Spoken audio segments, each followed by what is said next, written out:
Kwanza, jeshi la polisi mkoa wa Morogoro limemkamata kijana mmoja anaitwa Jackson Nestor Katabi.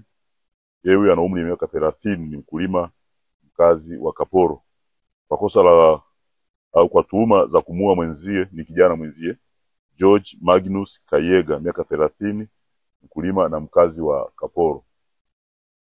Hili tukio limetokea Machi 28 mwezi wa 3 mwaka huu usiku katika kitongoji cha Kaporo, kata ya Kibaoni, wilaya ya Kilombero, ambapo kulitokea ugomvi kati ya marehemu na mtuhumiwa. Chanzo cha ugomvi huo ilielezwa kwamba mtuhumiwa alikuwa anamdai marehemu pesa kiasi cha shilingi 1000.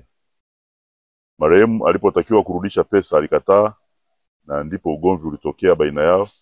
Na katika ugomvi huo marehemu alipata jeraha dogo kichwani na kupatiwa huduma ya kwanza kwenye zahanati iitwaye Kaporo Health Service na kuruhusiwa kurudi nyumbani.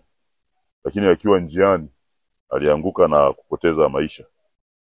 Msingi mtuhumiwa amekamatwa na hatua zingine za kiuchunguzi zinaendelea kusudi aweze kufikishwa kwenye mkondo sahihi wa kisheria.